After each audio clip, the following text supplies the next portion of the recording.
होणाऱ्या जातीमध्ये एक नंबर व्हरायटी आहे 10,001, म्हणून याचं नियोजन आपण 12 महिन्यात कसं तोडता येईल असं जर नियोजन केलं तर आमच्या शेतकरी बांधवांना एक चांगला फायदा होईल आणि आपली सुद्धा रिकव्हरी चांगल्या पद्धतीने वाढेल. ऊसाच्या जाती लक्षात आल्या शेतकरी बांधवांनो. आता पुढचा मुद्दा आहे, शेतामध्ये नांगर घालत असताना कशा पद्धतीची मशागत रानामध्ये झाली पाहिजे. मशागत करत असताना एक लक्षात ठेवा, 2 नांगरटी ऊसाला झाल्या पाहिजेत, आडव्या आणि उभ्या. 2 वेळा कल्टिवेटर मारला पाहिजे आणि खूप मोठी ढेकळं असतील तर एकदा रानामध्ये रोटावेटर मारला पाहिजे. या पद्धतीने रानाची मशागत झाली पाहिजे. याला कारण असं आहे, ऊसांच्या मुळांचा जर आपण अभ्यास केला तर असं लक्षात येईल की पहिल्या 1.5 फुटाच्या थरामध्ये 70% मुळं असतात आणि हे ती 70% मुळं जी आहेत पहिल्या 1.5 फुटामध्ये असल्यामुळं खोलवर मशागत होणं गरजेचं आहे. आपल्या तर जमिनी विदर्भामधल्या जमिनी काळ्या जमिनी आहेत. सिंगल पलटी नांगर घ्या, डबल पलटी नांगर घ्या, रोटावेटर घ्या, कल्टिवेटर घ्या, 10 इंचाच्या खाली आपला नांगर लागत नाही. आणि मी तर म्हणतोय की 1.5 फुटापर्यंत मशागत झाली पाहिजे. यासाठी पॉप्युलर अवजाराची कोल्हापूरला एक कंपनी आहे, त्या कंपनीकडे सबसॉइलर नावाचा अवजार आहे, ज्याला जमिनीच्या खालून चालणारा अवजार म्हटलं जातं किंवा ज्याला तळी फोडणारा अवजार म्हटलं जातं. अशा अवजाराचा वापर आपण शेतकरी मित्रांनी करावा. 5 फूट अंतरावर हे अवजार चालवलं जातं. 50 HP चा ट्रॅक्टर लागतो. कमीत कमी 1.5 फूट आणि जास्तीत 2 फूट जमीन फाडण्याचं काम केलं जातं, जमीन चिरण्याचं काम केलं जातं, जमिनीमध्ये हवा भरण्याचं काम केलं जातं. म्हणून 3 वर्षातून 4 वर्षातून एकदा हा सब सॉइलर जमिनीमध्ये चालवावा. याची किंमत 25 ते 30 हजार रुपये आहे आणि मानस उद्योग समूहानं अशा पद्धतीचे सब सॉइलर आपण खरेदी करावेत आणि शेतकऱ्यांना उपलब्ध करून द्यावेत अशी मी विनंती बनसोड साहेबांना करेन. कारण यामुळं एकरी 7-8 टनानं ऊसाचं उत्पादन वाढवून देणारा मुद्दा आहे. ज्या जमिनीमध्ये काळ्या जमीन आहेत त्या ठिकाणी 10 इंचाच्या खाली टाळू धरलेले असते, रान कठीण झालेलं असतं. ती कठीण रान तोडण्यासाठी आम्हाला सब सॉइलरचा वापर चालवण्याची गरज आहे. पहिला नांगर शेतामध्ये घालण्यापूर्वी 10 ते 15 दिवस अगोदर आपल्याला हे अवजार चालवायचं आहे, नंतर मशागत करायची आणि ऊसाची लागण करायची. पहिली नांगरट झाल्यानंतर एका एकरला 4 ट्रॉली 5 ट्रॉली शेणखताचा वापर करायचा. शेणखत जर कमी असेल तर सऱ्या सोडल्यानंतर सरीमध्ये शेणखताचा वापर करायचा आहे. मित्रांनो, चांगली मशागत झाली, चांगलं रान भुसभुशीत झालं, आता सऱ्या सोडण्याची वेळ आली. सरी सोडत असताना पायामधले चप्पल काढायचे, बूट काढायचे आणि अनवाणी एक वेळ असं चालायचं आणि एक वेळ असं चालायचं. पायाच्या तळव्याने आपल्या मेंदूला सांगितलं पाहिजे की या रानामध्ये सरी सोडायला हरकत नाही. जर पायाचा तळवा आपल्याला म्हणत असेल की या रानामध्ये आपल्याला सरी सोडायचा हक्क नाही कारण ढेकळं भरपूर असतील तर आपण सरी सोडू शकत नाही, म्हणून रान भुसभुशीत झाल्यानंतर, रान रवाळ झाल्यानंतर शेतकरी बांधवांनो त्या ठिकाणी आपल्याला सऱ्या सोडण्याचं काम करायचं आहे. सरी सोडत असताना व्ही आकाराची बारीक सरी नको आहे. सरी सोडत असताना यू आकाराची सरी असली पाहिजे आणि जर यू आकाराची जर सरी असेल तर शेतकरी बांधवांनो त्यानंतर त्या रानामध्ये पाणी देणं सोपं जातं, मशागत करणं सोपं जातं. म्हणून बारीक अशी व्ही आकाराची सरी सोडू नका, यू आकाराची सरी सोडा. एवढे जरी मुद्दे लक्षात ठेवले तरी पुरेसा आहे. रानाची मशागत झाली, आपल्याला आता सऱ्या सोडायच्या. सऱ्या सोडत असताना सरीमधलं अंतर किती असलं पाहिजे? शेतकरी बांधवांच्या मनामध्ये एक भीती बसलेली आहे, जेवढं सरीतलं अंतर वाढवेल तेवढं उत्पादन कमी होतं की काय असं शेतकरी बांधवांना वाटतं. या ठिकाणी गडकरी साहेब आलेले आहेत. गडकरी साहेबांचं टाळ्यांच्या गजरामध्ये आपण सगळ्यांनी स्वागत करूया.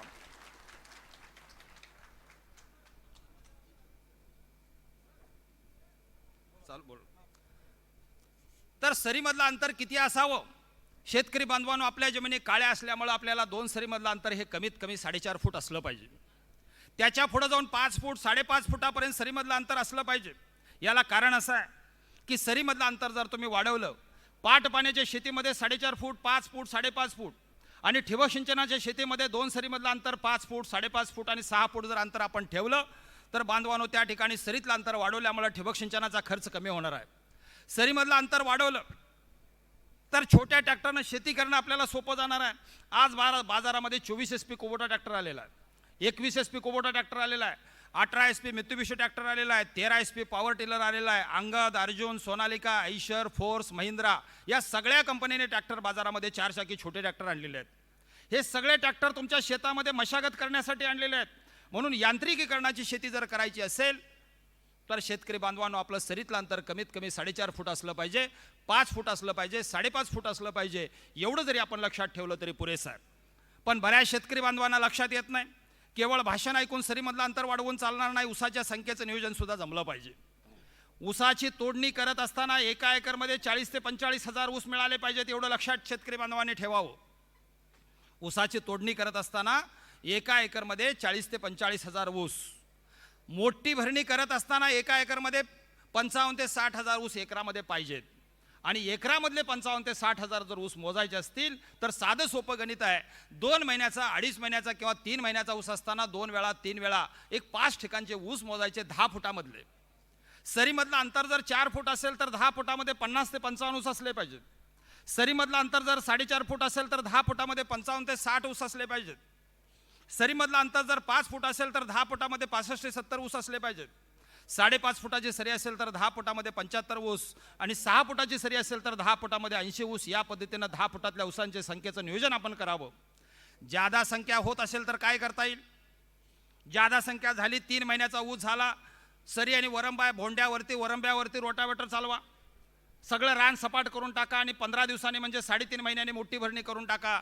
ऊसाचं कुटुंब नियोजन करण्याचं काम सुद्धा आपल्याला जमलं पाहिजे. जादा फुटवे कामाचे नसतात, म्हणून 90 दिवसाच्या ऊसाला भोंड्यावरती रोटावेटर मारून सरी आणि वरंबा सपाट करणे आणि 3.5 महिन्यानंतर मोठी भरणी करणे याचं ज्ञान सुद्धा आमच्या शेतकरी बांधवांना असलं पाहिजे.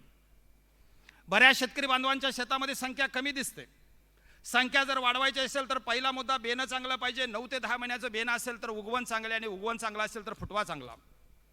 दुसरा मुद्दा, लागण करताना सरीमध्ये बेसल डोस हा पडलाच पाहिजे. जर DAP टाकणार असाल तर एका एकरला 2 बॅग DAP, 10-26-26 टाकणार असाल तर एका एकरला 2 ते 2.5 बॅग 10-26-26.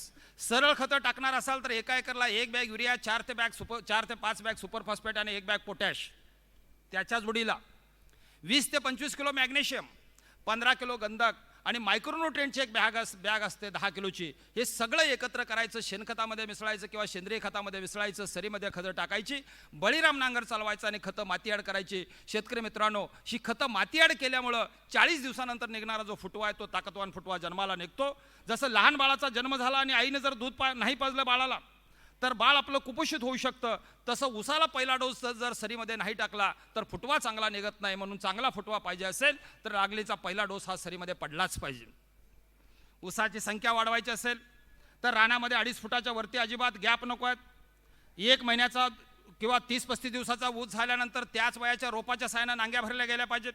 बरीच शेतकरी बांधव चुका करतात, नांग्या भरण्यासाठी 1 डोळ्याचं 2 डोळ्याचं टिपरं लावतात.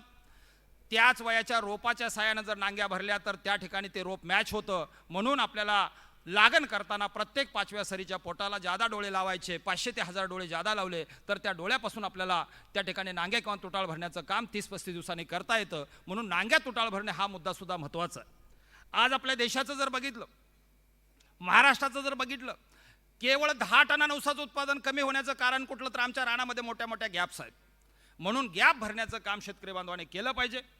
40-45 दिवसाचा ऊस झाला, ऊसाच्या दोन्ही बाजूला एकराला 1.5 पोतं युरिया, 1 बॅग अमोनियम सल्फेट टाकून दोन्ही बाजूला 2 दाती अवजार चालवलं. जमिनीमध्ये अवजार जर 6 इंच जमिनीमध्ये गेलं, टाकलेली खतं माती ॲड होतात आणि चांगला फुटवा जन्माला येतो. म्हणून 2 महिन्याच्या ऊसाला बाळभरणी करण्याचं काम शेतकरी बांधवांनी केलं पाहिजे. 60-65 दिवसाचा ऊस झाला, 1 डोळा पद्धतीची लागण केलेली असेल तर जेटाकोंब मोडावा. हे सुद्धा शास्त्र समजून घेण्यासारखं आहे. फुटवा वाढवण्याचं शास्त्र खूप चांगलं आहे. रानामध्ये तण येऊन देऊ नका. जर तण रानामध्ये मोठ्या प्रमाणात वाढलं तर फुटवा कमी निघू शकतो. म्हणून वेळेवर तणाचं नियंत्रण करणं गरजेचं आहे. शेतकरी बांधवांनो, सरीतलं अंतर वाढलं, आता टिपरामधलं अंतर सुद्धा वाढवायला हरकत नाही.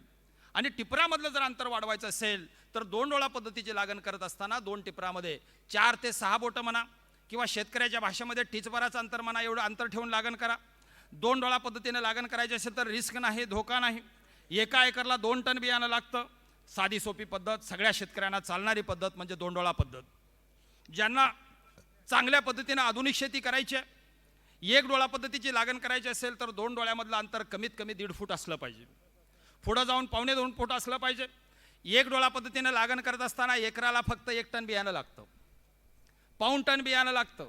आणि त्या 1 डोळा पद्धतीपेक्षा अजून चांगली पद्धत निवडायची असेल तर मगाशी सांगितलेली 1 डोळ्यापासून रोपं तयार करायची आणि ते रोपं रानामध्ये लावायची. 1.5 फुटावर 1.25-2 फुटावर जर रोप लावलं तर शेतकरी बांधवांनो त्या ठिकाणी अजून उत्पादन चांगलं मिळतं. फक्त एकच मुद्दा लक्षात ठेवावा, जसं सरीतलं अंतर वाढलं तसं टिपरातलं अंतर वाढलं पाहिजे किंवा रोपातलं अंतर वाढलं पाहिजे, उत्पादन वाढलं पाहिजे. आता तणाचं नियंत्रण करायचं शेतकरी बांधवांनो. तणाचं नियंत्रण करत असताना बाजारामध्ये चांगल्या कंपनीचे या ठिकाणी धानुका कंपनीनं कार्यक्रमाचं आयोजन केलेलं आहे. धानुका कंपनीकडे मेट्रिब्युजन घटक असणारं बॅरियर नावाचं एक तणनाशक आहे. बॅरियर नावाच्या तणनाशकाचा जर वापर करायचा असेल किंवा बाजारामध्ये शेंकॉर नावानं मिळतं, टाटा मेट्री नावानं मिळतं वेगवेगळ्या कंपनीची. हे शेंकॉर असेल, टाटा मेट्री असेल किंवा बॅरियर असेल, 200 लिटर पाण्यामध्ये 400 ग्रॅम लागण झाली, पहिलं पाणी बसलं, दुसऱ्या किंवा तिसऱ्या दिवशी रानात तण नसताना, किंवा आंबवणीचं दुसरं पाणी दिलं, दुसऱ्या किंवा तिसऱ्या दिवशी रानात तण नसताना ही तणनाशकाची जर फवारणी केली तर रानामध्ये तण येत नाही. याच ठिकाणी जर तण उगवलेलं असेल, जर मारायचं असेल तर त्या ठिकाणी सुद्धा ह्या बॅरियरचा वापर करता येईल, शेंकॉरचा वापर करता येईल, टाटा मेट्रीचा वापर करता येईल. त्या ठिकाणी मेट्रिबिजन घटक असणाऱ्या तणनाशकाचा वापर शेतकरी मित्रांनी करावा. रानात तण असताना चालतं, तण उगवल्यानंतर सुद्धा चालतं, या गोष्टी लक्षात ठेवाव्यात. जर तुमच्या रानामध्ये लव्हाळा मोठ्या प्रमाणात झालेला असेल तर धानुका कंपनीनं शेंप्रा नावाचं एक तणनाशक बाजारामध्ये आणलेला, त्याचा वापर करावा. वसंतदादा शुगर इन्स्टिट्यूटमध्ये याच्या ट्रायल झालेल्या आहेत. लव्हाळ्याचं नियंत्रण करत असताना एक लक्षात ठेवावं, ऊसामध्ये आपल्याला लव्हाळा मोठ्या प्रमाणामध्ये झालेला, पण लव्हाळा जर 4 पानावर 5 पानावरचा लव्हाळा जर असेल, त्यावेळी जर तुम्ही शॅम्प्राचा उपयोग जर केला तर तुम्हाला 90% 100% नियंत्रण करणं शक्य आहे. म्हणून एका एकरला 150 लिटर पाणी घ्यायचं, 150 लिटर पाण्यामध्ये 36 ग्रॅम शॅम्प्रा घ्यायचा आणि त्याच्यासोबत एक बूस्टर म्हणून 300 ग्रॅमचे एक बॉक्स येतो, तो बूस्टर 300 ग्रॅम टाकायचा. एकराला 150 लिटर पाणी, 300 ग्रॅम बूस्टर आणि 36 ग्रॅम शॅम्प्रा, या पद्धतीनं रानात ओल असताना जर शॅम्प्राची जर फवारणी केली तर मित्रांनो 90% 100% लव्हाळ्याचं नियंत्रण आपण करू शकतो. पण अजून एक अट लक्षात ठेवा, 15-20 दिवसापर्यंत रानामध्ये ओल पाहिजे, म्हणून 10 दिवसांनी किंवा 15 दिवसांनी परत हलकं पाणी द्या, तर चांगल्या पद्धतीनं तुम्हाला लव्हाळ्याचं नियंत्रण शॅम्प्राद्वारे केलं जाईल. म्हणून तणाचं नियंत्रण करणं वेळेवरती हा सुद्धा अतिशय महत्त्वाचा मुद्दा आहे. जे शेतकरी रानामध्ये वेळेवर तणाचं नियंत्रण करत नाहीत त्या ठिकाणी मोठ्या प्रमाणामध्ये ऊसाचं उत्पादन कमी झालेलं सुद्धा दिसून येतं. म्हणून वेळेवर तण नियंत्रण शेतकरी बांधवांनी करावं. एकात्मिक खत व्यवस्थापन, खताचं व्यवस्थापन करत असताना 3 प्रकारची खतं पिकाला दिली गेली पाहिजेत. पहिलं खत आहे सेंद्रिय खत, दुसरं खत आहे रासायनिक खत आणि तिसरं खत आहे जैविक खत. सेंद्रिय खतामध्ये एका एकरला शास्त्राच्या भाषेमध्ये 4 ते 5 ट्रॉली शेणखत पडलं पाहिजे आणि टनाच्या भाषेमध्ये 10 ते 12 टन शेणखत पडलं पाहिजे. जर शेणखत कमी असेल तर सरीमध्ये टाकण्याचा प्रयत्न करावा. आपल्या कारखान्यामध्ये निघणारी जी मळी असते त्या मळीपासून तयार केलेलं प्रेसमोड कंपोस्ट खत आपल्याला मिळत असेल तर एका एकरला 5 टनापर्यंत 10 टनापर्यंत बायोर्थ कंपोस्ट खताचा वापर सुद्धा आपण करू शकतो. फक्त ताजी मळी वापरू नका, त्यामध्ये मेणाचं प्रमाण जास्त आहे आणि जमिनीवरती थर जर तसाच बसला तर पाणी खाली जात नाही. म्हणून ताजी मळी न वापरता कुजलेली मळी वापरा किंवा कंपोस्ट खताचा वापर शेतकरी मित्रांनी करावा. समजा आपल्याला मळी मिळाली नाही आणि आपल्याला शेणखत पण मिळालं नाही, हलकी जमीन असेल तर आपल्या जमिनीमध्ये मगाशी सांगितल्याप्रमाणे ताक घ्यावा. भारी जमीन असेल तर त्या ठिकाणी धेंचा घ्यावा. हे 1.5 ते 2 महिन्याचं पीक आहे आणि 1.5 ते 2 महिन्यामध्ये 6 ते 7 फूट उंचीचं पीक जर रानामध्ये गाडलं तर त्यामुळे एकराला 8 ते 10 टन हिरवळीचं खत रानामध्ये मिळतं. जमिनीमधला सेंद्रिय कर्ब वाढतो, जमिनीची ताकद वाढते आणि उत्पादन वाढतं. म्हणून हिरवळीची पिकं घेऊन सुद्धा ऊसाची शेती चांगल्या पद्धतीनं करता येते. आणि हे हिरवळीचं पीक जून-जुलै महिन्यामध्ये घ्यायचं असतं, एवढं लक्षात ठेवलं तरी पुरेसं आहे. जर आपल्या भागामध्ये कोंबडी खत मिळत असेल, पोल्ट्री खत मिळत असेल तर 5 टनापर्यंत कोंबडी खत टाकायला सुद्धा हरकत नाही. पण यामध्ये क्लोराईडचं प्रमाण थोडंसं जास्त आहे, उष्णता जास्त आहे, म्हणून त्या ठिकाणी एका एकरला 5 टनापेक्षा जास्त कोंबडी खत आपण वापरू नये. गांडूळ खत मिळत असेल तर लागणीला 500 किलो आणि मोठ्या भरणीला 500 किलो. निंबोळीची पेंड लागणीला 100 ते 150 किलो आणि मोठ्या भरणीला 100 ते 150 किलो. कोल्हापूर भागामध्ये तंबाखूची धस मिळते, लागणीला 100 ते 150 किलो तंबाखूची धस आणि मोठ्या भरणीला 100 ते 150 किलो तंबाखूची धस. कारखान्यामध्ये बॉयलरच्या खाली निघणारी जी राख असते त्या राखेमध्ये सिलिकॉनचं प्रमाण जास्त आहे, म्हणून एका एकरला लागणीला 500 किलो राख आणि मोठ्या भरणीला 500 किलो राख जर शेणखतामध्ये मिसळून जर टाकली तर सिलिकॉन पिकाला मिळतो. म्हणून राखेचा सुद्धा वापर चांगल्या पद्धतीने आपल्याला करता येईल. शेतकरी बांधवांनो, खतामधला एक प्रकार लक्षात आला सेंद्रिय खत. आता दुसरा खताचा प्रकार आहे ते म्हणजे रासायनिक खत. बाजारामध्ये रासायनिक खतं वेगवेगळ्या फॉर्ममध्ये मिळतात. 10-26-26 असेल, 24-24-0 असेल किंवा 12-32-16 असेल किंवा युरिया सुपर पोटॅश असेल, यापैकी एका खताची निवड आपण करावी. उदाहरण जर सांगायचं म्हटलं, 10-26-26चा वापर करणार आहात आणि एकरी 75 टन 80 टनाचं उत्पादन आपल्याला काढायचं असेल तर लागणीला 2.5 ते 3 पोती 10-26-26, मोठ्या भरणीला 2.5 ते 3 पोती 10-26-26, या पद्धतीनं 5 ते 6 पोत्याचा नाही ठीक आहे. लागणीला 2 ते 2.5 पोती 10-26-26 आणि मोठ्या भरणीला 2 ते 2.5 पोती 10-26-26चा डोस पडला पाहिजे. कमीत कमी 5 पोते आणि जास्तीत जास्त 6 पोत्याचा 10-26-26चा डोस पडला पाहिजे. जर याच ठिकाणी आपण DAP टाकणार असाल तर लागणीला 1.5 ते 2 बॅग DAP आणि मोठ्या भरणीला 1.5 ते 2 बॅग DAP, साधारणपणे 4 बॅग DAPचा डोस पडला पाहिजे. त्याच्या जोडीला ऊसाचा फुटवा फुटत असताना एकराला 1.5 बॅग युरिया आणि 1 बॅग अमोनियम सल्फेट. 4 महिन्याच्या ऊसाला ऊसाची वाढ होत असताना एकराला 1.5 बॅग युरिया आणि 1 बॅग अमोनियम सल्फेट. लागणीच्या उसाला 1 पोतं पोटॅश, 2 महिन्याच्या उसाला फुटवा फुटत असताना 1 पोतं पोटॅश आणि 4 महिन्याच्या उसाला 1 एकरला 1 पोतं पोटॅश, कमीत कमी 3 पोतं पोटॅश, 4 ते 4.5 पोती DAP आणि 5 बॅग युरिया या पद्धतीने खताचा डोस पडला पाहिजे. किंवा 10-26-26 टाकत असाल तर 5 ते 6 पोती 10-26-26, 5 पोती युरिया, 2 पोती अमोनियम सल्फेट या पद्धतीने सुद्धा खताचा डोस टाकता येतो. पण रासायनिक खतं टाकत असताना एक लक्षात ठेवावं साहेब, आपल्या गव्हर्नमेंटने एक चांगला निर्णय घेतला, म्हणजे नीम कोटेड युरिया आपण शेतकऱ्यांना देत आहात अशी जी चांगली बाब आहे. कारण असा जर युरिया रानामध्ये टाकला तर पाण्यामध्ये विरघळतो, हवेमध्ये निघून जातो. म्हणून नीम कोटेड युरिया सरकारनं आपल्याला चांगल्या पद्धतीचा युरिया दिलेला आहे. तरीसुद्धा माझं एक म्हणणं असं आहे की 1 पोतं युरियाचं घेत असताना 10 किलो निंबोळीची पेंड जर त्याला चोळून टाकली तर होणारा जो ऱ्हास आहे युरियाचा तो होत नाही. म्हणून निंबोळी पेंड चोळून आपण त्या उसाला टाकावी. 1 पोतं रासायनिक खताचं जर घेतलं तर 1 पोतं शेणखताचं घ्यावं. त्याला ऑर्गॅनिक कोटिंग जर झालं तर त्याचं जमिनीमध्ये फिक्सेशन होत नाही साहेब.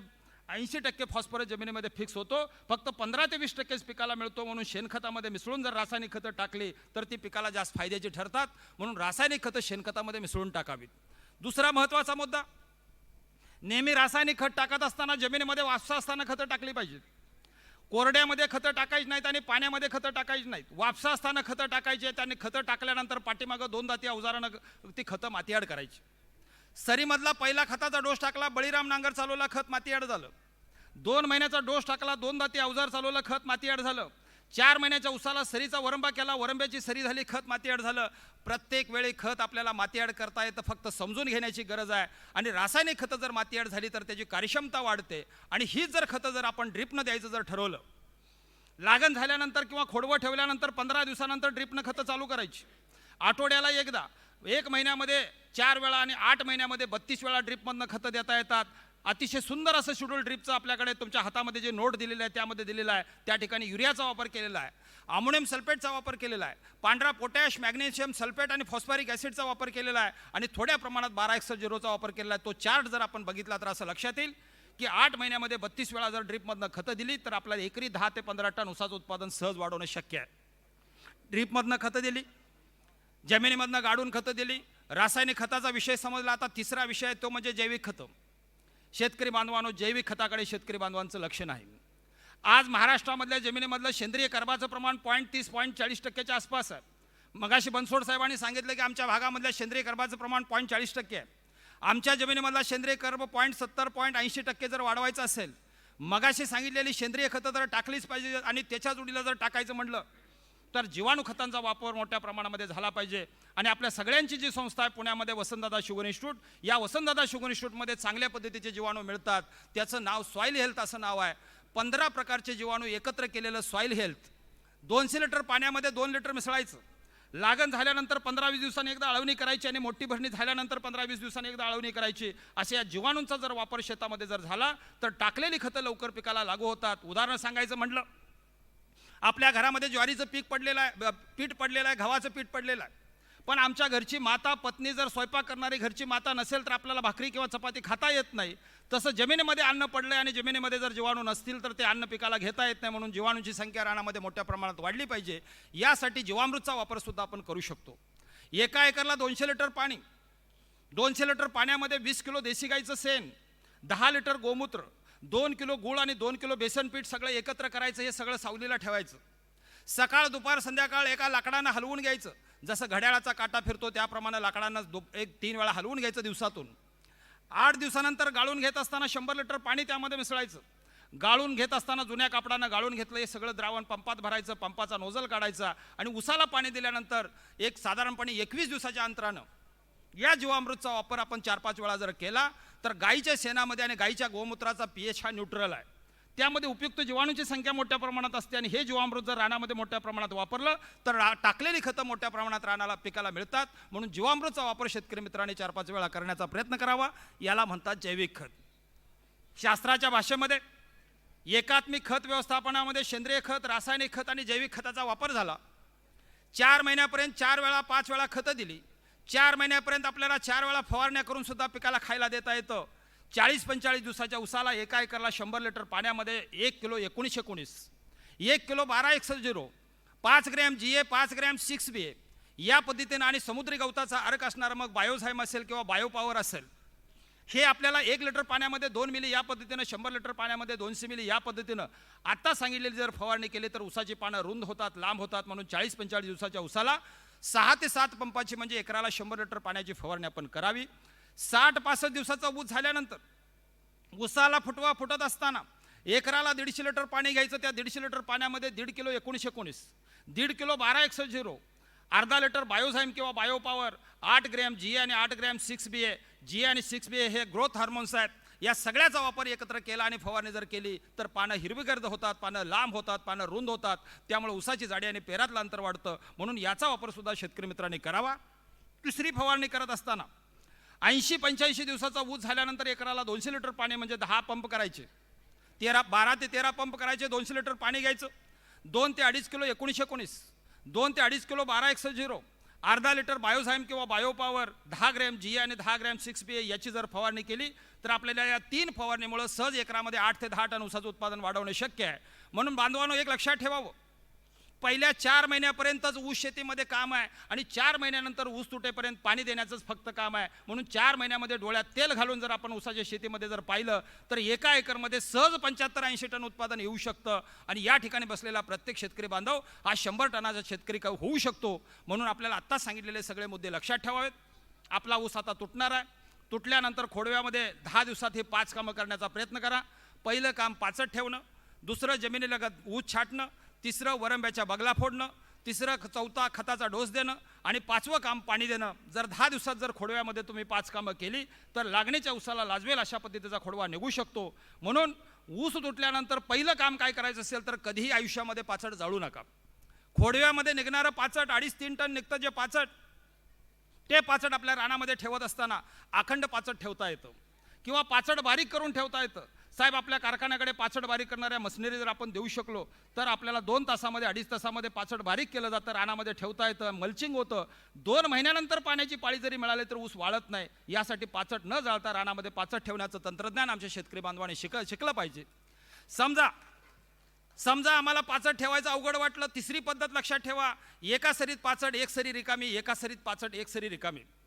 पहिल्या सरीत पाचट आहे, दुसरी रिकामी आहे. तिसऱ्या सरीत पाचट आहे, चौथी रिकामी आहे. आणि ज्या सऱ्या रिकाम्या आहेत त्या ठिकाणी आतल्या बाजूला बगला फोडणं, मशागत करणं, खतं देणं, पाणी देण्याचं काम रिकाम्या सरीला करावं. आणि ज्या ठिकाणी पाचट ठेवलं त्या सरीला कसल्याही पद्धतीचं काम करायचं नाही. अशा पद्धतीनं काम केलं तरी सुद्धा आपल्याला चांगल्या पद्धतीनं खोडवा ठेवता येतो. म्हणून खोडवा ठेवत असताना पाचट जाळू नये ही विनंती आहे. पाचट ठेवल्यामुळं तण येत नाही. पाचट ठेवल्यामुळं 2 ते 2.5 टन खत रानाला मिळतं. 5 टनाच्या खाली पांढऱ्या मुळ्यांची वाढ झालेली दिसते. पांढऱ्या मुळ्याबरोबर जमिनीमधल्या उपयुक्त जीवाणूंची संख्या वाढते. म्हणून पाचट शेतकरी बांधवांनी जाळू नये. ऊस तुटल्यानंतर जमिनीलगत ऊस छाटून घेण्याचे काम करावं. जर बुडक्या छाटण्याचं काम जर व्यवस्थित नाही झालं, जमिनीलगत जर ऊस छाटला नाही तर वरून ऊस फुटतो आणि तो ऊस काही जगत नाही आणि फोडवा नरम येतो. म्हणून बुडक्या छाटण्याचं काम असं करा. छाटलेल्यानंतर शेजारच्या शेतकऱ्यांनी म्हटलं पाहिजे, का रे बाबा ऊस काढला का काय, अशा पद्धतीनं बुडक्या छाटण्याचं काम करा. आणि छाटलेल्या बुडक्यावरती एका एकरला 200 लिटर पाण्यामध्ये 400 ग्रॅम 22 टिन आणि 600 मिली क्लोरोपायरिफॉसची फवारणी करा. एक कीटकनाशक, बुरशीनाशक, रोग आणि कीड येत नाही. बुडक्या छाटल्यामुळे जमिनीच्या आतून जे कोंब बाहेर येतात ते ताकदवान येतात. म्हणून बुडक्या छाटण्याचं काम केलं तर एकरी 5-7 टनानं उत्पादन वाढू शकतं. पाचट ठेवल्यामुळे 5-7 टनानं उत्पादन वाढू शकतं. ज्या ठिकाणी पाचट बारीक केलेला आहे किंवा एकाडेक सरी पाचट ठेवलेला आहे त्या ठिकाणी बगला फोडण्याचं काम करावं. चौथा खताचा डोस देत असताना एकराला 2.5 ते 3 पोती 10-26-26, 1.5 bag urea, 1 bag ammonium sulphate, त्याचबरोबर 20 ते 25 किलो मॅग्नेशियम, 15 किलो गंधक आणि 10 किलो मायक्रोन्यूट्रंटची 1 बॅग.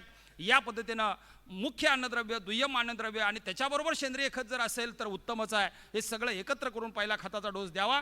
1 कीटकनाशकाचा वापर करावा. मग बाजारामध्ये फर्टेरा नावानं मिळतं किंवा रिजेंट नावानं मिळतं किंवा कार्टॅप नावानं मिळतं किंवा नाही काय मिळालं तर दाणेदार क्लोरोपायरिफॉस नावानं मिळतं. यापैकी एका कीटकनाशकाचा वापर करावा. हे सगळी खतं टाकावीत आणि पाणी देण्याचं काम करावं. शेतकरी बांधवांनो, या ठिकाणी साहेब बसून या ठिकाणी ऐकतायत म्हणून मी थोडंसं फास्ट बोललो, तरीसुद्धा आपल्या हातामध्ये एक नोट दिलेली आहे, जी माहिती दिलेली आहे. 10 पानाची नोट आहे. सविस्तर जर नोट वाचली तर या ठिकाणी बसलेला प्रत्येक शेतकरी एकरामध्ये 10 टन, 15 टन, 20 टन ऊसाचं उत्पादन वाढवू शकतो. म्हणून महत्त्वाचे मुद्दे आपण वाचावेत, समजून घ्यावेत आणि त्या पद्धतीने शेती करण्याचा प्रयत्न करावा. अजून काय अडचणी असल्या तर आम्ही दिवसभर या ठिकाणी आहोत. आपण प्रश्न विचारू शकता. जाता जाता एक हरिवंशराय बच्चन यांच्या कवितेमधला एक मुद्दा सांगतो आणि थांबतो. अमिताभ बच्चन यांचे वडील हरिवंशराय बच्चन मुंगीविषयी लिहितात, नन्ही चीटी म्हणजे छोटी मुंगी, नन्ही चींटी जब दाना लेकर चलती है, चढ़ती दीवारों पर 100 बार फिसलती है। नन्ही चींटी जब दाना लेकर चलती है, चढ़ती दीवारों पर 100 बार फिसलती है। चढ़कर गिरना गिरकर चढ़ना ना अखरता है, चढ़कर गिरना गिरकर चढ़ना ना अखरता है। आखिर उसकी मेहनत बेकार नहीं जाती, आखिर उसकी मेहनत बेकार नहीं जाती। कोशिश करने वालों की कभी हार नहीं होती, कोशिश करने वालों की कभी हार नहीं होती। तर शेतकरी बांधवांनो, प्रयत्न करा आणि 4 महिन्यापर्यंत मन लावून काम करा। आमचा प्रत्येक शेतकरी 70-75 टनाचा झाल्याशिवाय राहणार नाही, एवढं या ठिकाणी बोलतो। साहेब, आपण या ठिकाणी बोलवलं, सत्कार केला, बोलण्याची संधी उपलब्ध करून दिली त्याबद्दल धन्यवाद। आणि सगळ्या शेतकरी बांधवांनी मन लावून ऐकून घेतलं त्याबद्दल सगळ्या शेतकरी बांधवांचे आभार मानतो आणि या ठिकाणी थांबतो। जय हिंद, जय महाराष्ट्र। नंबर शेतकरी मागतायत, मोबाईल नंबर आहे 9922 321019, 9922 321019 मोबाईल नंबर आहे। माझं आडनाव माने पाटील आहे। साहेब, मी वसंतदादा शुगर इन्स्टिट्यूटमध्ये 21 वर्षे सायंटिस्ट म्हणून काम केलेलं आहे। आता गेली 4 वर्ष उत्तर प्रदेश, मध्य प्रदेश, महाराष्ट्र, गुजरात आणि कर्नाटक या 4 राज्यांमध्ये शेतकऱ्यांना मार्गदर्शन करण्याचं काम करतो। स्वेच्छानिवृत्ती घेऊन शेतकऱ्यांना मार्गदर्शन करतो। धन्यवाद। 9922 321019, 9922 321019 आडनाव आहे माने पाटील, सुरेश माने पाटील। धन्यवाद। धन्यवाद माने पाटील साहेब। आपले लाडके नेते माननीय श्री नितीनजी गडकरी साहेब यांचे आगमन झालेले आहे इथे, त्यांचे स्वागत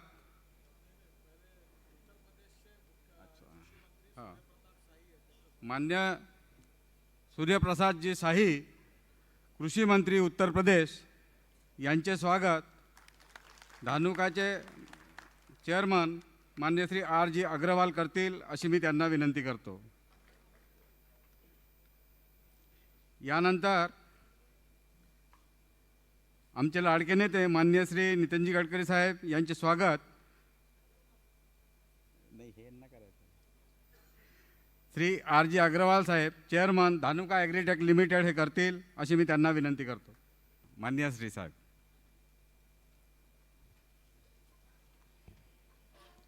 उत्तर प्रदेशचे कृषी मंत्री सूर्यप्रताप शाहीजी,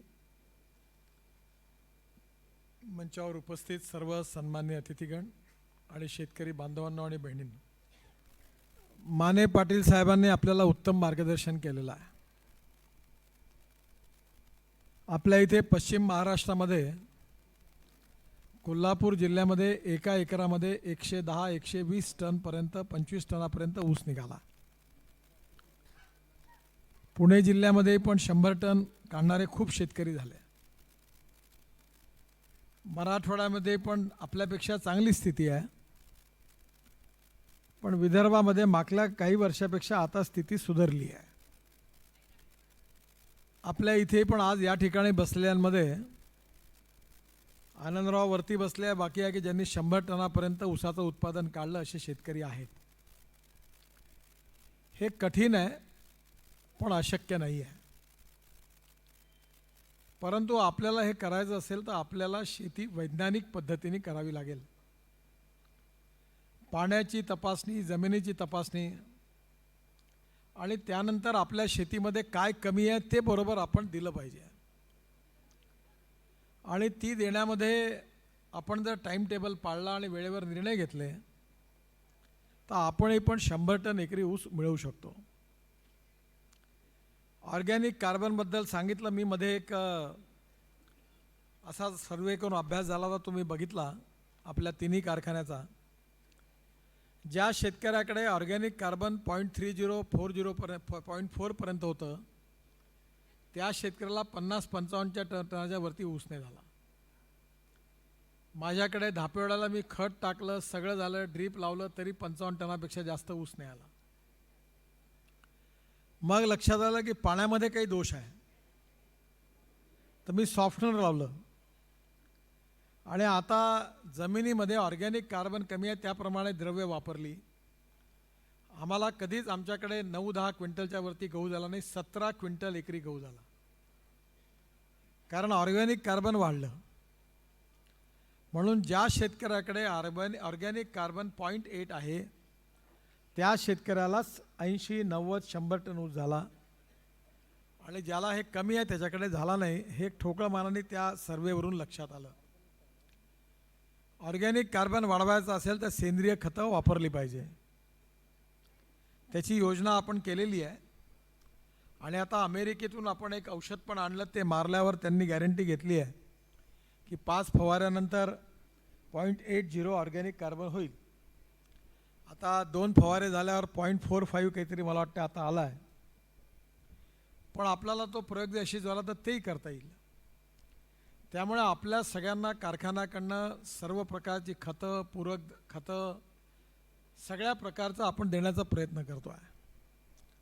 आपली अडचण अशी आहे की शेतकरी कर्जबाजारी असल्यामुळे बँकेमध्ये त्यांचे अकाउंट NPA असल्यामुळे बँक त्यांना कर्ज द्यायला तयार नाही. त्यामुळे मी आता परवा मुंबईला असताना महाराष्ट्र राज्य सहकारी बँकेच्या प्रशासक मंडळाला विनंती केली की आमच्या तिन्ही भागामध्ये तुम्ही 100 कोटी रुपये कर्ज ऊस उत्पादकांना द्या आणि त्याची कॉर्पोरेट गॅरंटी आम्ही कारखान्याच्या वतीने आपल्याला देऊ. त्यांनी जर तुम्हाला कर्ज दिलं नाही तर आम्ही कर्ज फेडून देऊ. पण आपल्या मालिकेमध्ये काही शेतकरी जे सरळ असतील, इमानदार असतील, त्यांनीच आपल्या कारखान्यात ऊस लावावा. ज्यांना फ्रॉड करायचं असेल त्यांनी कोण्याही पार्टीचे असतील, आपल्याकडे ऊस लावायची गरज नाही. कर्ज आपल्याकडनं घेतात आणि ऊस दुसऱ्या कारखान्यात टाकतात. असा धंदा ज्यांना करायचा आहे त्यांनी आपल्याकडे पुन्हा येऊ नये, ऊस लावू नये. त्यांना आपल्याला मदत करायची नाही. आपला काही धंदा बंद नाही पडत. बेईमानी आणि खोटेपणा करणाऱ्याला आपल्याकडे स्थान नाही आहे, त्यांनी येऊच नाही. इमानदारीने काम करू, बँकेचा पैसे कर्ज घेऊ, वापस करू. आणि मी तुम्हाला विश्वासाने सांगतो, जर तुम्ही एक एकरी 80 टन जर तुम्ही उत्पादन काढलं ते एका वर्षात तुम्हाला सगळ्यांना कर्जमुक्त करण्याचं आव्हान मी स्वीकारायला तयार आहे. तुमच्या एकाच्या नावावर 1 रुपयाचं कर्ज राहणार नाही आणि मग तुम्ही कमाई करू शकाल. त्यामुळे आपल्याला खताकरता आवश्यक ते पैसे कर्ज मिळालं पाहिजे. ड्रीपची व्यवस्था झाली पाहिजे. आपण ड्रीप आणलं, चांगल्या क्वालिटीचं ड्रीप मिळालं पाहिजे. आपल्याला औषधं मिळाली पाहिजे. वेगवेगळ्या प्रकारची औषधी वर्षभराच्या उधारीवर मिळून आपल्याला शेतकरी देता येईल का, हा आपण प्रयत्न केला. आपण सेंद्रिय खतं आपल्याला वर्षाच्या उधारीवर देतो. आता बँकेकडनं आपण कर्ज उपलब्ध करून देतो आहे. आणि आपण शेतकऱ्यांना सांगितलं की तुम्हीच आडसाली लावायला तुम्हीच तुमचे रोपं तयार करा. आपल्या अनेक शेतकऱ्यांनी नर्सऱ्या लावल्या आहेत. त्यांचे जास्तीचे रोपं आपण विकत घेऊन दुसऱ्या शेतकऱ्यांना दिलेली आहे. त्यामुळे शेतकरी आपल्या पायावर उभा राहावा आणि त्याची एकरी उत्पादन वैज्ञानिक पद्धतीचं अध्ययन करून वाढावं, म्हणून आपण आज या कार्यक्रमाचं आयोजन केलं. मी काही जास्त डिटेलमध्ये बोलत नाही, पण माझी विनंती आहे की पुढल्या वर्षी आपण जेव्हा येऊ तेव्हा आपल्या या वर्कशॉपमध्ये कमीत कमी 50% शेतकरी असे राहिले पाहिजे की ज्यांचं एकरी उत्पन्न 75 टनापेक्षा जास्त असलं पाहिजे.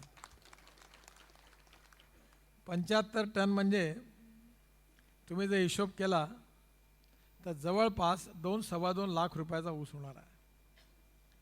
आणि 60,000, 70,000, 60,000 जरी 60,000 खर्च काढला तरी तुम्हाला एकरी साधारणतः 1,00,000-1.25 लाख रुपये एकरी वाचले पाहिजे. आणि अशा प्रकारे जर शेतकऱ्याला एकरी 1.25 लाख रुपये जर प्रॉफिट झाला तर कशाला तुम्हाला आपल्याला कर्ज राहणार आहे आपल्यावर. आणि आता आपण वेगळा अजून आपण ट्रॅक्टर तयार केला आहे, ते CNGवर आहे.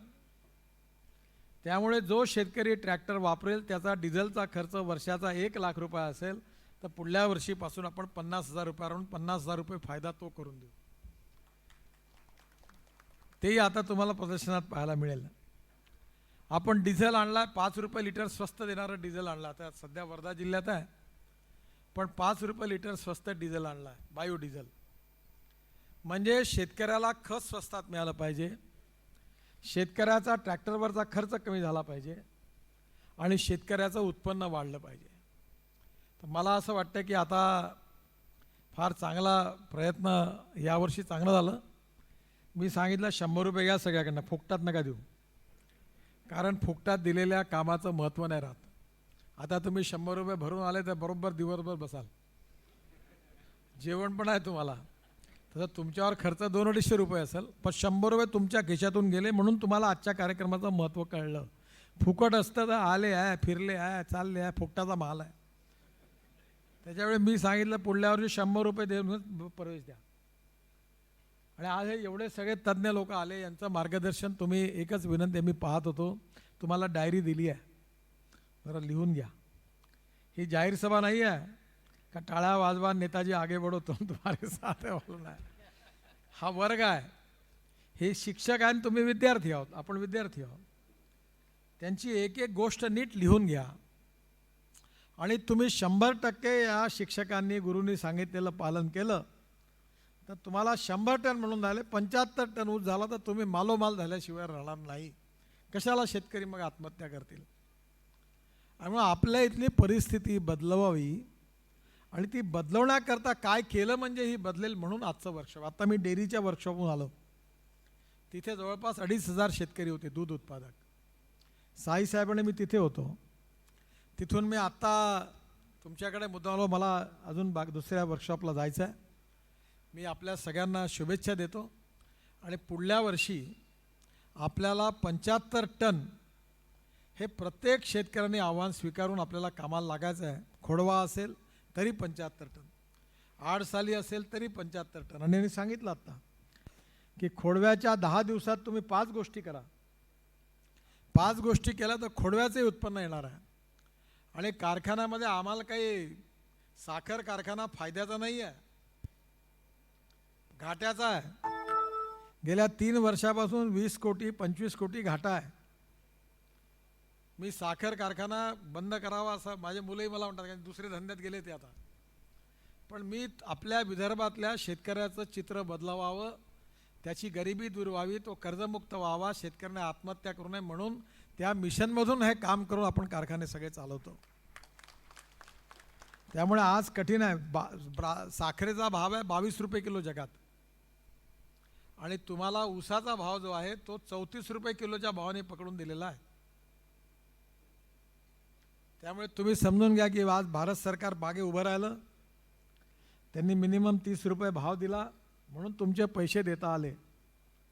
नाही तर पैसे देता देता हे उत्तर प्रदेशचे मंत्री साहेब आहेत, यांनी पूर्ण साखर कारखान्याचे बँड बाजा वाजवून दिला.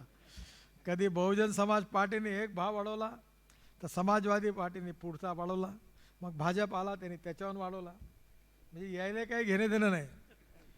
ऊस शेतकऱ्याचा देणारा कारखानदार आणि भाव तयार करणारे हे पुरी इंडस्ट्री लंबी झाली. हे सोन्याचं अंड देणारी कोंबडी आहे. आपल्या विदर्भात 22 कारखान्यांनी दिवाळं पिटलं, एकही यशस्वी झाला नाही. आपण मोठ्या मुश्किली यशस्वी झालो कारण आपण इथेनॉल तयार केलं, पॉवर तयार केली, आता साबण तयार केलं साखरेपासून. तुम्ही जाऊन या, एवढं सुंदर, सर्फपेक्षा चांगलं साबण आहे, रीनपेक्षा चांगली वडी आहे. अंगाला लावायचं साबण ते सगळे बायका लावतात, ते सगळं तयार केलं त्याच्यात. ते आता 69 देशामध्ये चाललं आहे आणि त्याच्यात मिळणारा नफ्यातून कारखान्यातला घाटा निघतो. त्यामुळे हा कारखाना यशस्वी झाला पाहिजे, विदर्भाकरता आवश्यक आहे. आणि म्हणून या पुढच्या वर्षी 10 लाख टनाचं क्रशिंग झालं पाहिजे आणि शेतकरी कर्जमुक्त झाला पाहिजे आणि शेतकऱ्याच्या तरुण मुलाच्या हाताला काम मिळून गावं समृद्ध झाली पाहिजे. आणि त्याच्याकरता हा खटाटोप आहे. मला आनंद आहे आज तुम्ही अतिशय गंभीरतेने आले. जागा कमी पडली. पुढच्या वेळी मी सांगेल याला आपल्या कारखान्याच्या मॅनेजिंग डायरेक्टरला की सुरेश भट सभागृहात ज्या दिवशी उद्घाटन आहे त्या दिवशीच कार्यक्रम घ्या आणि 3000 लोकांची नोंदणी करा. काही खाली बसतील, काही वरती बसतील. तिथे मोठा स्क्रीन आहे. आता तिथे जे इम्पॅक्ट आहे तो चांगला आहे. त्यामुळे तुम्ही उद्घाटनाच्या दिवशीच 11 वाजता तुमचं सत्र सुरू करायला हरकत नाही. आणि म्हणून आपण पुढच्या वर्षी अजून चांगल्या तयारीने करू. आणि या स्क्रीनवर जसं माने साहेब हे आले आहेत, यांनी प्रत्यक्ष प्रेझेंटेशन, तिथलं फोटो हे जर आपल्या स्क्रीनवर दाखवलं तर ते अजून चांगलं तुम्हाला प्रत्येक गोष्ट पाहायला मिळेल आणि त्याच्यातून शिकून आपल्या सगळ्यांना त्याचे अंमलबजावणी करता येईल. मी आपल्या सगळ्यांना खूप खूप शुभेच्छा देतो. 2 मिनटाकरता साईसाहेबही तुम्हाला शुभेच्छा देतील आणि मग आम्ही जाऊ. मग पुढचा कार्यक्रम तुमचा तसाच सुरू राहील. शाहीसाहेब. भारत सरकार के भूतल परिवहन जल संसाधन मंत्री आदरणीय नितिन जी, अग्रवाल साहब, मानस पाटिल जी, विदर्भ के सभी गन्ना किसान उत्पादक भाइयों और बहनों, नितिन जी का जितना अभिनंदन किया जाए वो कम है। इस हॉल के भीतर ऐसी अनुशासित किसानों की भीड़, उनकी उपस्थिति मैंने कभी नहीं देखी। किसान के बारे में अवधारणा बन गई है कि उसको फ्री में जितना दे दो वो सब ले लेगा, कोशिश नहीं करता। पाटिल जी ने कहा कोशिश करने वालों की हार कभी नहीं होती। नितिन जी ने कोशिश की है। पिछले 10 साल में ऐसी कार्यशाला हमने देश में कहीं नहीं देखी है। आईसीआर के भीतर आयोजन होते हैं, लेकिन हाल की 2/3 या आधी सीट खाली रहती है, लोग बैठते नहीं हैं। इसका मतलब यह है कि इस कार्यशाला के माध्यम से आपको नई नई जानकारियां, नई नई तकनीकी और खेती के जो अत्याधुनिक जो सुधार हैं या रिसर्च हैं वो आप तक पहुंचे हैं और उसका फायदा आप तक गया है। अभी उत्तर प्रदेश के बारे में नितिन जी ने चर्चा किया। मैं उस जिले से आता हूं जहां 1922 में शुगर फैक्ट्री लगी हुई थी। देश की पहली शुगर फैक्ट्री गोरखपुर कमिश्नरी के भीतर लगी थी, वो भी जो कुशीनगर देवरिया आज बट गया है उसी जिले में थी। मेरे यहाँ आज़ादी के पहले 14 शुगर मिलें होती थी। 14 में से 8 बंद हो गई हैं, 6 चल रही हैं। जो आपने बोला ना कि संकट है 24 शुगर मिलों पर संभवतः जो घाटे में चल रही हैं। ये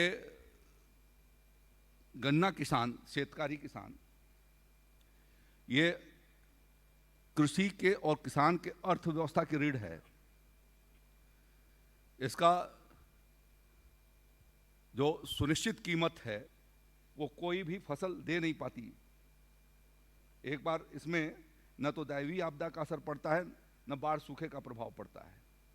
हमने ठीक से लगा दिया, समय पे लगा दिया, सही तकनीकी से लगा दिया और उसकी आवश्यकता के अनुरूप हमने फर्टिलाइजर, केमिकल, बायोपेस्टिसाइड्स जो कुछ भी हैं उसको हमने डाला, तो एक गारंटी है कि इतना उत्पादन हो जाएगा उसका। उस उत्पादन को मल्टीप्लाई कराया है नितिन जी ने यहाँ पर। और मुझे तो पिछले 7-8 साल से इन्होंने कहा, मुझे अध्यक्ष बनाया था उत्तर प्रदेश का, भारतीय जनता पार्टी का, जब आप राष्ट्रीय अध्यक्ष थे, और मुझे बुलाया था अपने मिल के मेले में। तो उन्होंने जो छोटे गुटके के तरीके पर 1-1, 1.5 इंच की, पहली बार मैंने देखा कि उस तरीके से भी गन्ना लगाया जा सकता है। अभी आपने बोला कि 1 करोड़ प्लांटेशन हम अपने यहाँ पॉली बैग में करा रहे हैं। स्वाभाविक रूप से उस टेक्निक के माध्यम से आपके पास थोड़ा समय भी बचता है और साथ साथ में उसकी उत्पादन की क्षमता भी बढ़ जाती है, प्रोडक्टिविटी उसकी बढ़ जाती है। अब मेरे प्रदेश में बहुत देर से कोशिश हुई है। यदि ये कोशिश हो गई होती पहले तो शायद इतना बड़ा संकट शुगर क्षेत्र के भीतर नहीं आया होता। आज हमारे प्रदेश के भीतर 1200 लाख मेट्रिक टन गन्ने का उत्पादन है और हम लोगों ने 1 करोड़ 20 लाख मेट्रिक टन चीनी का उत्पादन किया है। हमारे पास 50 lakh metric ton surplus sugar आज की तारीख में है। अब ये संकट था कि कैसे उनको पेमेंट हम करें। मेरे पीछे जो समाजवादी पार्टी की सरकार गई, जो अपने को बहुत किसानों के मसीहा करते थे, 2014, 15, 15, 16, 16, 17 का बकाया छोड़ करके गए थे। 8,500 करोड़ रुपए बाकी था। हम लोगों ने उस 8,500 करोड़ का क्लियरेंस किया है और इस साल हमने 30,000 करोड़ रुपए के पेमेंट गन्ना किसानों के किए हैं।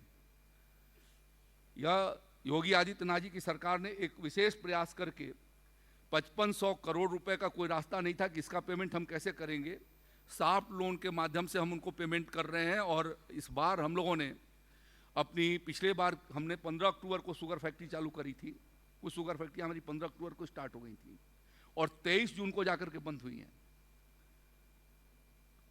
अब कोशिश हमारे किसान भी कर रहे हैं, हम लोग भी इस बात को जागरूक करने का प्रयास कर रहे हैं कि किसान जो है वो टंच विधि को अपनाए, जो प्लांटेशन का माध्यम से जो लगाया जा सकता है, पौधों को उगा करके उनको ले जा करके प्लांट करे, तो हमारे प्रदेश के भीतर जो हमारा मैदानी इलाका है, ख़ास तौर पर गंगा और यमुना का एक बहुत उर्वरा मैदान हमारे पास है, हम उसमें कर सकते हैं। लेकिन महाराष्ट्र हमसे बहुत आगे है।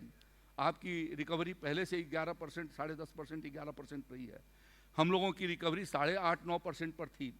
पिछले बार हमारी रिकवरी 10.40 पर हमारी गई है। तो इम्प्रूव हम लोगों ने भी उसमें किया है आपके तकनीकी का इस्तेमाल करके। अब आपने बताया मेरे को कि 1 एकड़ में 750 कुंटल का, और इसमें कई किसान ऐसे बैठे हैं जिनका मैं अभिनंदन करता हूं, जो 100 टन भी पैदा करते हैं। इनका बहुत अभिनंदन है। अब 100 टन वाला इनका तो आमदनी जरूर ही 4 गुना हो जाने वाली है, जो प्रधानमंत्री मोदी जी कहते हैं 2 गुना। तो यदि इन्होंने 1000 टन कर दिया तो इनकी आमदनी 4 गुना के करीब हो जाए। 3 गुना में तो कोई संदेह नहीं है, लागत उतना ही, आमदनी 3 गुना। तो यदि हमने तकनीकी का इस्तेमाल कर दिया, 650 को बढ़ा करके यदि हमने 800 पर ले जाके पहुंचा दिया, 1000 पर पहुंचा दिया, तो निश्चित रूप से उसकी आमदनी 3 गुना हो जाएगी। और जो संकट है चीनी मिलों का, हमने यदि कीमतें बढ़ाने का दबाव नहीं डाला, क्योंकि एक हम ऑर्गेनाइज सेक्टर हैं, खासतौर पर गन्ना किसान, मैं भी एक गन्ना किसान हूँ, और ख़ासतौर पर पूरी उत्तर प्रदेश का किसान बड़ा लड़ाकू भी होता है, तो लड़ने का कोशिश भी करता है। तो लड़ने से हमारे यहाँ की चीनी मिलें काफ़ी बंद हो गई, और बंद होने से वो अर्थव्यवस्था जो है वो काफ़ी कमज़ोर हो जाती है। आपके पास ये सुनिश्चित हो जाता है कि लड़की की शादी है, घर में बीमारी है, गन्ने की कीमत यदि आ गई तो उसका सारी समस्याओं का, बच्चे के पढ़ने से लेकर के बाप बेटे के इलाज तक का इंतजाम उससे पूरा हो जाता है। बाकी फसलों में आया और जेब से गया और निकल करके चला गया, यह एक सॉलिड इनकम है। तो इसलिए गन्ना किसान यदि जागरूक हो गया और इस अर्थव्यवस्था को समझ लिया, यद्यपि नितिन जी ने बहुत कोशिश किया, इथेनॉल पर बहुत शुरू से इन्होंने बल दिया। ये श्रेय हमारे राम नायक साहब को जाता है। जब वो पेट्रोलियम मंत्री थे तो पहली बार उन्होंने इंडल्ज किया पेट्रोल और डीजल में बायो इथेनॉल को मिलाने का, तो वो कोशिश उन्होंने किया। अब उसको नितिन जी के प्रयासों से मुझे जो जानकारी लगी है 5% से बढ़ा करके 10% कर दिया गया है, 10% किया है। तो स्वाभाविक रूप से इथेनॉल जो है जाकर के यदि इस्तेमाल होगा तो जो एक कमजोरी थी चीनी पैदा करने की, उस कमजोरी को उससे पूरा किया जा सकता है। मैं एक बार आपसे मिला तो आपने कहा मेरे ऊपर शाही जी, मैंने तो अभी लोन लिया 300 कितने करोड़ या 400 कुछ करोड़ रुपए का बताया, 1100 करोड़ है कि मैं इतने बड़े का कर्जदार हूँ। मैंने कहा कैसे अदा होगा, पूरा ग्रुप पर 1100 करोड़ का कर्जा है। तो इन्होंने कहा भाई लेते हैं और उसके बाद हम ईमानदारी से कोशिश करते हैं। मैं आज जो यहाँ पर देख रहा हूँ ये ईमानदारी की कोशिश का परिणाम है कि गन्ना किसान इतने ध्यान से और तकनीकी को समझा। पाटिल साहब ने जिस आत्मविश्वास के साथ कहा, अभी मैंने पूछा कि ये कहाँ से आए हैं, पता लगा पूना के बीएसआई रिसर्च इंस्टीट्यूट से आए, लेकिन जिस कॉन्फिडेंस के साथ इन्होंने बोला, इन्होंने उसको जीवन भर प्रयोग किया हुआ है और करके 25 साल में अपने संस्थान को खड़ा किया हुआ है।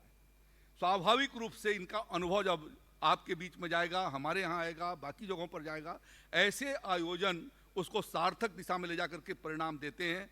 और उस दिशा में मैं सफलता, जो मोदी जी कहते हैं संकल्प से सिद्धि, आज नितिन जी का जो संकल्प था 10 साल पहले 2007 में लिया था, उसकी सिद्धि जो है सामने साकार में देख रहा हूँ। अभी पशुपालन के हॉल में भी मैं था, वहाँ पर भी मैंने देखा कि जितना जो किसान था,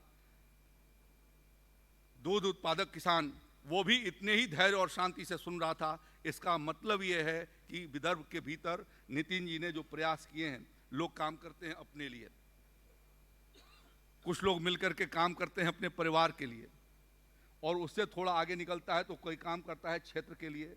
नितिन जी ने विदर्भ के लिए, पूरे महाराष्ट्र के लिए, और सड़कों का जाल और नदियों के माध्यम से सामान के ढुलाई की व्यवस्था अभी काशी के भीतर जो गंगा में आपने किया है, इतिहास के आप एक साक्षी बन गए हैं। मैं इसलिए आपका बहुत अभिनंदन करता हूं। ये एक सामाजिक परिवर्तन की जो दिशा में आपने जो सफलता पाई है, निश्चित रूप से अभिनंदनीय है। और ये प्रयास, मैं तो चाहता था कि आप उत्तर प्रदेश आइए, ये हमने भी किया था, लेकिन अगले साल की बुकिंग मैं आपसे अभी से निवेदन कर रहा हूँ कि आप आए होते, मेरा वो कृषि कुंभ सार्थक हो गया होता। इस उत्तर प्रदेश के लिए अकल्पनीय था। मैं आपको देख करके गया था, तभी से मेरे मन में था कि उत्तर प्रदेश में भी ऐसा काम होना चाहिए, और उस काम की शुरुआत हम लोगों ने किया है, और इसके लिए आप हमारे प्रेरक हैं। मैं आपको बहुत बधाई देता हूं, धन्यवाद देता हूं, आने का अवसर दिया, हृदय से धन्यवाद। धन्यवाद सर. आता यानंतर शेतीनिष्ठ शेतकरी मान्य श्री सुरेशजी कबाडे आपलं मार्गदर्शन करतील. सर्वांनी थांबून राहावे. एक 15-20 मिनिटाचाच कार्यक्रम राहिलेला आहे. सर्वांनी थांबावे आपल्या जागीच. श्री सुरेशजी कबाडे. मानस agro industries and infrastructure limited व धानुका ॲग्रोटेक लिमिटेड यांच्या संयुक्त विद्यमाने एकरी ऊस उत्पादनात वाढ आणि सेम्प्रा लवाळा तण नियंत्रण चर्चासत्रास आम्हाला निमंत्रण दिल्याबद्दल मी व डॉक्टर अंकुश चोरमुले साहेब आपल्या सर्वांचे या ठिकाणी आपण सर्व लोक हा जो कार्यक्रम आहे हा आपला सर्व उत्थान करणारा कार्यक्रम असल्यामुळे जे लोक या ठिकाणी बसलेले आहेत त्यांनी कृपया बाहेर जाण्याची घाई करू नका. याचं कारण असं का आता माननीय सुरेश कबाडेंबद्दल जे आता आपल्याला सर्वांना माहिती दिली आहे त्यांचं अत्यंत महत्त्वाचं मार्गदर्शन या ठिकाणी होणार आहे. आणि आपण जर आतापासून जर बाहेर जर जायची घाई केली तर पुन्हा ते म्हणतील की बा विदर्भातल्या लोकांना की किमान 2 तास जरी बसण्याची समजा सवड नसेल तर हे 100 जातील कसे. आणि म्हणून कृपया आत्ताच नितीनजींनी सांगितल्याप्रमाणे आपल्याला पुन्हा 2 तास हे झाल्यानंतर पूर्ण आपल्याला बघण्याची संधी मिळणार आहे. आणि त्याच्यामुळे कृपया इथं सामोर जात असलेल्या लोकांनी आपापल्या जागेवर बसावं. कारण या ठिकाणी परत सॅम्प्रा हा जो विषय आहे, जे तणनाशकाचा जो विषय आहे, कशा पद्धतीनं आपण लवाड्याचं नियंत्रण सॅम्प्राच्या माध्यमातून केलेलं आहे यशस्वीपणे, त्याची पण माहिती या ठिकाणी तज्ज्ञ लोक देणार आहे. आणि कृपया आता कुणीच या ठिकाणी उठू नका आणि आपल्या विदर्भातल्या लोकांचा जो हा आहे जरा हे दाखवण्याची संधी तुम्हाला आहे. धन्यवाद. आणि डॉक्टर अंकुशराव चोरमुलेंचं पण मार्गदर्शन एक युवा सगळे मार्गदर्शन करण्याकरता आपल्यासमोर आलेले आहे. आणि म्हणून कृपया या ठिकाणी कोणी उठून जाऊ नये. हॅलो. मानस agro industries and infrastructure limited व धानुका ॲग्रोटेक लिमिटेड यांच्या संयुक्त विद्यमाने एकरी ऊस उत्पादनात वाढ आणि सेम्प्रा लव्हाळा तण नियंत्रण चर्चासत्रास आम्हाला बोलण्याची संधी तसेच निमंत्रण दिल्याबद्दल मी व आमचे सहकारी मित्र डॉक्टर अंकुश चोरमुले साहेब आपल्या सर्वांचे व शेतकरी बंधूंचे आभार मानतो. तसेच ह्या चर्चासत्रास उपस्थित असलेले आदरणीय माननीय नामदार श्री नितीन गडकरी साहेब, केंद्रीय मंत्री रस्ते वाहतूक, तसेच माननीय Shri RG Agarwal, chairman Dhanuka Agrotech Limited, आदरणीय आमचे गुरुवर्य माननीय श्री सुरेश माने पाटील, श्री पवन सरावगी धानुका ॲग्रीटेक लिमिटेड, माननीय श्री घनश्याम इंगळे धानुका ॲग्रीटेक लिमिटेड, आमचे सहकारी मित्र श्री आनंदराव राऊत साहेब, डॉक्टर अंकुश चोरमुले साहेब, तसेच मान्य श्री समय बनसोडे साहेब, संजय इखार साहेब, तसेच आमच्या सोबत आलेले आमचे मित्र प्रगतशील शेतकरी श्री दत्तात्रय लाड व होय आम्ही शेतकरीचे मुख्य प्रबंधक श्री अमोल पाटील, ह्या सर्वांना वंदन करून शेतकरी बंधूंनी मी ऊस चर्चा सत्रास सुरुवात करतोय. तर तुम्हाला सुरुवातीपासून जर सांगायचं झालं तर ज्यावेळी 1990चा काळ होता त्यावेळी जी आमची ऊस उत्पादनाची जी पद्धत होती एकदम अशी जुनाट पद्धत होती. म्हणजे थोडक्यात सांगायचं झाले तर 3 फूट सरी असतील, 2.5 फूट सरी असेल, एकरी जवळजवळ 150 मुळी 1 एकरी आम्ही लागण्यासाठी वापरत होतो. म्हणजे जवळजवळ 3 टन एका एकरासाठी वापरत होतो. आणि त्यातून ऊस जर शिल्लक राहायला लागला लागण करत असताना तर मग डबल ओळी त्याच्यामध्ये मांडत होतो. म्हणजे असे अतिशय जुनाट पद्धतीनं आपली ऊस शेतीची वाटचाल चालू होती. आणि त्यावेळी आमचे ऊस उत्पादन जर म्हटला तर एकरी 40 ते 45, 50 टन म्हणजे भरपूर वाटायचं. आणि मग 100 टन तर हे फार लांबचीच गोष्ट होती. तर त्या काळामध्ये आमच्या वडिलांचे एक स्वप्न होतं एकूण माझी 30 एकर शेती आहे. एक वर्षी त्यांनी संपूर्ण 30 एकर हा ऊस केलेला होता. म्हणजे त्यामध्ये काही लागण असेल, काही खोडवा असेल, काही तिसऱ्या वर्षाचं पीक असेल. आणि त्या 30 एकरामध्ये त्यांनी स्वप्न बघितलं होतं एकरी 30 एकरमध्ये 1000 टन उत्पादनाचं. म्हणजे एका एकरामध्ये सरासरी आपणाला 33 टन उत्पादन काढायचं ते स्वप्न पाहिलं होतं त्याने.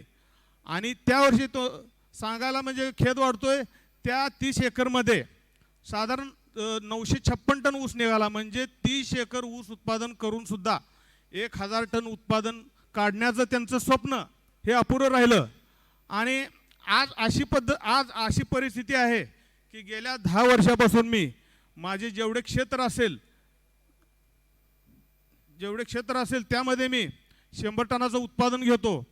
तर त्यामध्ये सांगायचं झालं तर प्रामुख्यानं 10 एकरमध्ये 1000 टन, 15 एकरमध्ये 1500 टन, 8 एकरमध्ये 800 टन, 12 एकरमध्ये 1200 टन असं सातत्यानं उत्पादन मी काढत आलेलं आहे. तर त्यामध्ये जी पूर्वीची जुनाट पद्धत होती ती संपूर्ण मोडीत काढून ज्यावेळी आम्ही नवीन पद्धतीनं ऊसाची लावणी चालू केल्या त्यावेळेपासून मग आम्हाला पहिल्यांदा 100 टनाचं उत्पादन मिळालं. तर हे करत असताना पूर्वीची जी आपली पद्धत होती 3 फूट सरी, 2.5 फूट सरी, वारंवार नत्रयुक्त खताचा वापर, चांगल्या पद्धतीनं जमिनीची मशागत न करणे, हे सगळं बंद करून एक 100 टनासाठी एक चांगल्या पद्धतीचं पॅटर्न तयार केला. त्यामध्ये प्रामुख्यानं म्हणाल तर सगळ्यात महत्त्वाचं म्हणजे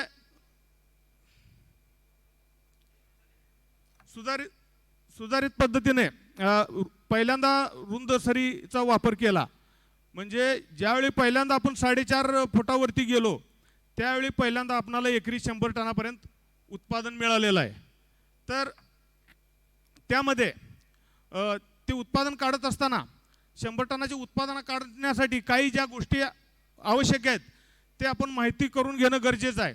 तर त्यामध्ये सगळ्यात महत्त्वाचा विषय म्हणजे जमिनीची चांगली आपण नांगरट केली पाहिजे. कमीत कमी 2 वेळा आपण नांगरट जमिनीची केली पाहिजे उभी आडवी. आणि त्याचबरोबर सबसॉयलरचा सुद्धा आपण वापर केला पाहिजे. तसेच ऊसाच्या फेरपालटीसाठी हरभऱ्याचा वापर केला पाहिजे. हरभऱ्याचा वापर केला तर एकरी जवळजवळ 10 टेलर शेणखत टाकण्यासारखं आहे ते. कारण ज्यावेळी मी ट्रायलला ज्यावेळी हरभऱ्याचं आणि शेणखताचं ज्यावेळी बघितलं ट्रायल, माझ्या भावाने एकरी 1 एकरमध्ये हरभऱ्याचं पीक केलेलं होतं आणि त्या शेजारीच मी 1 एकरमध्ये एकरी जवळजवळ 10 टेलर शेणखत टाकलेलं होतं. तर 10 टेलर मी शेणखत टाकून सुद्धा माझ्यापेक्षा आता माने पाटील साहेबांनी सांगितलं तसं जवळजवळ 10 टन